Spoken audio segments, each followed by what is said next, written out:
সুবহানাল্লাহ সুবহানাল্লাহ। আমার ভাই বন্ধু যারা আছেন, আপনাকে আমার যারা বোঝাতে কষ্ট হচ্ছে, কোরআন হাদিস বোঝা এত সহজ বিষয় নয়। কোরআন হচ্ছে তাকওয়াদের জন্য। আল্লাহ পাক কোরআনে কারীমের শুরুতে বলে দিয়েছেন, বিসমিল্লাহির রহমানির রহিম, আলিফ লাম মিম, যালিকাল কিতাবু লা রাইবা ফীহি হুদাল লিল মুত্তাকিন। বলেন সুবহানাল্লাহ। এটি এমন একটি কিতাব যাতে বিন্দু পরিমাণ সন্দেহের অবকাশ নাই। আল্লাহ বলতেছেন এর পরের আয়াতে, হুদাল লিল মুত্তাকিন, একমাত্র এই কোরআন তাদেরকে পথ প্রদর্শন করবেন যাদের মধ্যে তাকওয়া রয়েছে। বলেন সুবহানাল্লাহ। আল্লাহ অপর আয়াতে তাকওয়া বান কারা, আল্লাহর আউলিয়া কেরামদের শান, মান, তারিফ, প্রশংসা সমস্ত কিছু করতে গিয়ে মুত্তাকি বলেছেন আউলি কামিল, সলিহিন, সাদিকিন, মুত্তাকিন। বিশেষ করে আল্লাহর হাদি দ্বীন মিল্লাত এবং মুর্শিদ কেরাম, আউলিয়া কেরামদেরকে বলা হয় মুত্তাকি। বলেন সুবহানাল্লাহ। স্বয়ং ইমামে আজমের পীর ইমাম জাফর সাদিক, ওনার পীর হজরত ইমাম হুসাইন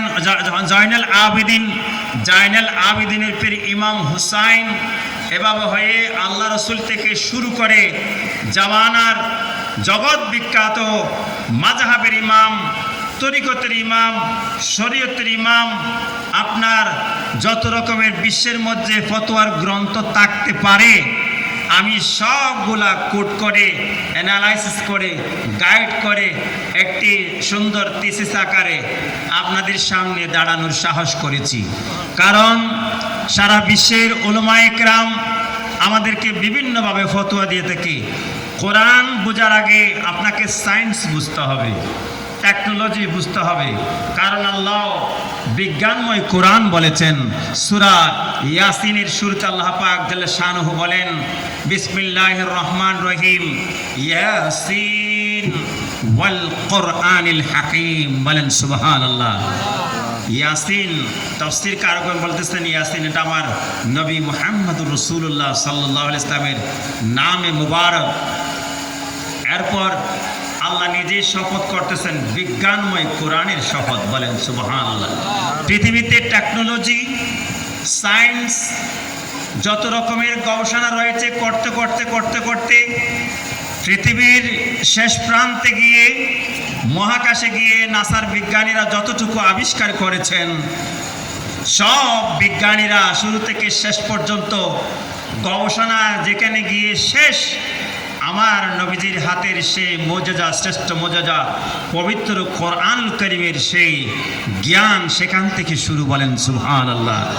কারণ বিজ্ঞানীরা মঙ্গল থেকে আপনার চন্দ্রগ্রহ গিয়ে হয়রান হয়ে গেছে, আর সাহেবে লৌলা যার হাতে কোরআনে কারীম, গোটা কুল কায়নাতের মালিক, যাকে বানিয়ে দিয়েছেন আটখানা জান্নাতের মালিক, তিনি আল্লাহর সেই 7 আসমান 7 জমিন, সিদরাতুল মুনতাহা, আল্লাহর 70,000 নূরের পর্দা পেরিয়ে আল্লাহর লা মাকানের খোদার দরবারে গিয়ে সরাসরি আহাদ ও আহমদের মিলন হয়েছে। বলেন সুবহানাল্লাহ। এজন্য বিজ্ঞান গবেষণা করে হয়রান হয়ে যাবে, কিন্তু নবীজির মেরাজকে এখন বিজ্ঞান মেনে নিচ্ছে। বলেন সুবহানাল্লাহ। তো আমি আজকের যারা সারা বাংলাদেশের প্রত্যেকটি ঘরে ঘরে অ্যান্ড্রয়েড ফোন, স্মার্টফোন, তারপর আপনার ঘরে ওয়াইফাই টেকনোলজি রয়েছে, এবং আপনি সে বিজ্ঞানের আবিষ্কার বিমানের উপর সওয়ার হয়ে আপনি সফর করতেছেন বাংলাদেশ থেকে সে মক্কাতুল মুকাররমা, মদিনায়ে তৈয়বায়। ঠিক কিনা? আমার হযরত কিবলা কাবা আলম সফর করে এসেছেন কালকে। ঠিক কিনা? পরশু ইনি সফর করে আমার বাংলাদেশের ভূখণ্ডে চলে এসেছেন। আমি এখান থেকে একটা ছোট্ট মাসলা আপনাদেরকে বলে দেব। এটা আকলি মাসলা। বিবেকবান যারা, আকল যার মধ্যে রয়েছে, আকলমান কো ইশারা সে কাফি হতা হ্যায়। যাদের মধ্যে আকল রয়েছে একটু ইশারা করলে বুঝে যাবে। এত বেশি মুফতি মুহাদ্দিস টেকনোলজির কাছে আপনার যাওয়ার নেই, আপনি ঘরে বসে বুঝে যাবেন চাঁদের মাসালাটা কীরকম। আমি কোরআনে যাওয়ার আগে সেই মেসালটা আপনাকে দিয়ে আমি কোরআনের মধ্যে প্রবেশ করব। তখন আমার মুফতি ইজাম মুফাসসিরিন কোরআন যারা কোরআন হাদিস নিয়ে গবেষণা করেন তাদের হাতে আমি জিনিসগুলো একটু পৌঁছে দেওয়ার চেষ্টা করব, যদি হযরত কিবলার নিগাহে করম হয়। আজকের এই জুমার রাতে, কালকে জুমার রাত গেছে, আজকে জুমার দিন, আমরা সন্ধ্যার আকাশে জাহাঙ্গীর রহমতুল্লাহ আলাইহি আমাদেরকে একটি ক্যালেন্ডার দিয়ে গেছেন। এটাতে কতগুলো সূত্র রয়েছে। এই সূত্রগুলো তখনকার জন্য যখন সায়েন্স টেকনোলজি এত বেশি ডেভেলপ হয় নাই, তখন আমরা একটা হিসাবের মধ্যে করেছি। কারণ কোরআনে করিমের শুরুতেই আমি তিলাওয়াত করেছি, ফামান শাহিদা মিনকুম শাহরা ফালিয়াসুমহু, সূরা বাকারার 185 নম্বর আয়াত। আল্লাহ পাক জাল্লা শানুহু গোটা বিশ্বের জন্য কোরআনে করিম নাজিল করে দিয়ে প্রিয় নবী সাল্লাল্লাহু আলাইহি ওয়াসাল্লামের মাধ্যমে জিবরিল আলাইহিস সালাতুসসালামকে মাধ্যম করে গোটা বিশ্বের সমস্ত মানুষকে কেন্দ্র করে চাঁদের হিসাবটা শিখিয়ে দিচ্ছেন। বলেন সুবহানাল্লাহ।